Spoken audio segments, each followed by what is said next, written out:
Sorry I'm late. Group assignments aren't really my thing. Maybe they're not so bad. If you're here. In the noisy, sun-drenched corridors of the university, laughter bounced off lecture halls, and dreams felt close enough to touch.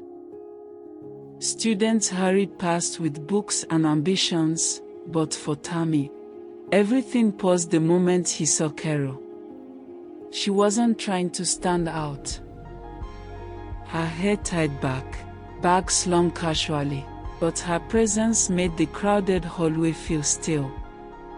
The group assignment became their first excuse to talk. What began as a task quickly turned into something more. Shared notes, teasing remarks, and laughter that lingered longer than the walls could hold. Tammy, usually composed and serious, found himself smiling more. Karo, guarded but curious, began to trust the warmth in his eyes. And in that simple exchange, something shifted. The university, once just a place of ambition, became the backdrop of a story neither of them expected to write. What began as casual conversations grew into long walks, late-night calls, and whispered promises under hostel lights. They shared laughter, secrets, and silence that felt safe. Tammy, once focused only on academics, loosened his grip on perfection. Karo, who had always kept her guard up, began to trust his steady presence. Their classmates noticed, their friends teased, but neither cared. In each other, they had found home. Every corner of the campus became a memory. Lecture halls, benches, even dim study rooms.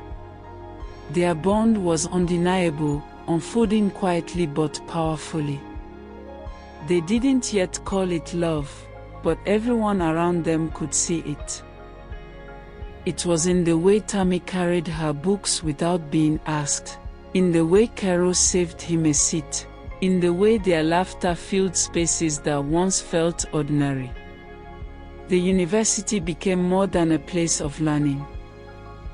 It became the stage for a connection that promised to last beyond its walls. I'll wait for you. And I'll come back for you.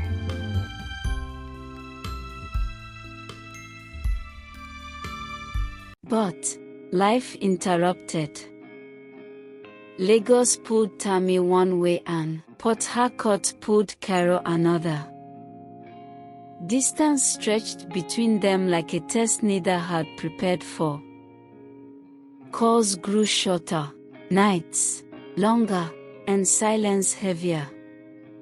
These promises became their lifeline. Fragile, yet unbroken. Distance tested their patience, magnified doubts, whispered questions in the quiet hours. Yet, they endured. Karo filled her days with family, Tammy chased opportunities in Lagos, but their hearts remained tethered. It wasn't easy as frustration came, silence hurt, but beneath it all was choice. A choice to keep holding on. And that choice, fragile but unwavering, kept their love alive. Years passed, and finally, Tammy proposed. There was no extravagance, no grand gestures, or flashing lights. Just trembling hands, a simple ring, and a love that had endured storms. It wasn't about spectacle, it was about truth. The moment was quiet, yet it carried the weight of years spent apart, promises whispered across distance, and the resilience of two hearts that refused to let go. For Tammy, it was the culmination of every late-night call, every longing silence, every choice to hold on. For Karo, it was the answer she had carried in her heart all along. Karo, will you marry me? Yes, always yes. In that instant, the waiting ended. The distance, the longing, the uncertainty, all of it found resolution in a single word. Yes. And with that, their love stepped into a new chapter, stronger than ever. Good morning, team. My name is Aniekan. But then, Aniekan appeared. Young, vibrant, calculated beneath her soft smile. At first, she seemed harmless, another colleague, another admirer. But beneath the charm was something sharper, something that unsettled Tammy even as he tried to ignore it. Good morning, sir. I'm the new intern. You're welcome, I'm Tammy. She was persistent, weaving herself into conversations, lingering longer than necessary, asking questions that felt too personal. What began as curiosity soon carried undertones of something else, an interest that stretched beyond professionalism. I just want to learn from you. Of course, but let's keep this professional. Her words were gentle, but her intentions were not. What seemed harmless at first soon became the shadow that threatened the light of their love. One evening, boundaries were crossed. A mistake with Aniekan, one Tammy regretted instantly. The weight of betrayal pressed heavy on his chest, and the clarity of his love for Karo made the error unbearable. The next day, he confronted it, determined to draw the line, to reclaim the truth of his commitment. Aniekan, what happened shouldn't have happened. I love someone else. What about me and us, Tam? Her reply was chilling, a reminder that mistakes don't always end cleanly. For Tammy, it was a moment of reckoning, an acknowledgement of weakness, but also a declaration of where his heart truly belonged. Aniekan was not finished. When Tammy drew boundaries, she shifted her attention to his family. To Brumia, the elder brother who quietly resented Tammy's success. To Oboro, Brumia's wife, easily softened by gifts and flattery. Slowly, the narrative began to change. Whispers replaced truth, doubt crept into conversations, and the family's loyalty began to waver. Aniekan's charm was calculated. She spoke softly, but her words carried poison. She planted seeds of suspicion, questioning Karo's absence, her distance, her devotion. Brumia, already bitter, found her words convenient. Oboro, flattered by attention, began to listen.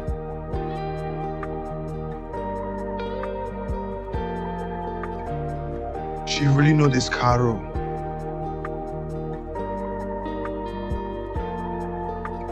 Karo is too far. You need someone here.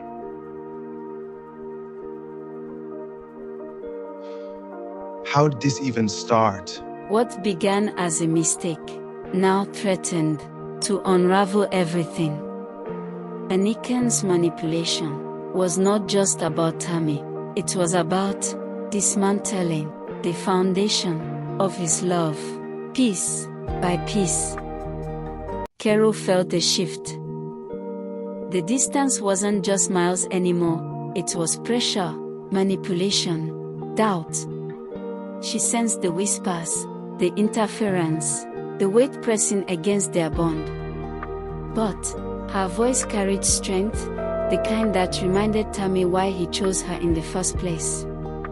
Tammy, do you still want us together? Do you still want me? Yes.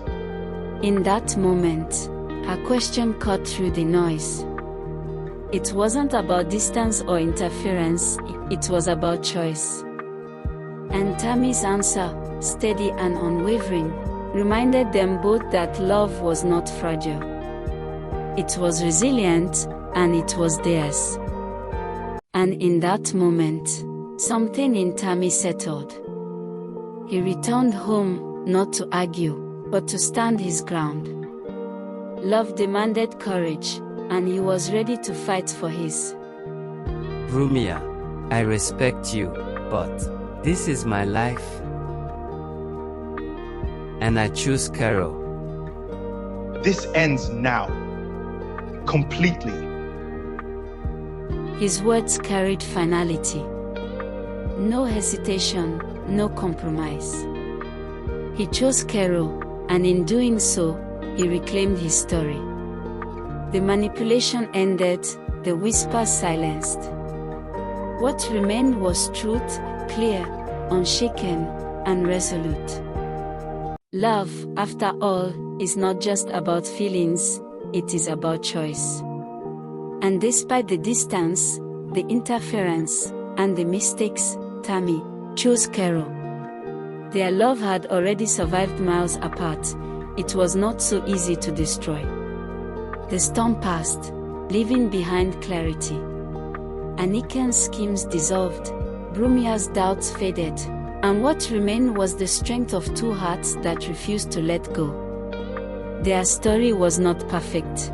It carried scars, regrets, and lessons. But it was real. And in the end, that was enough. Tammy and Karo stood together, not because love was easy, but because love was worth choosing, again and again.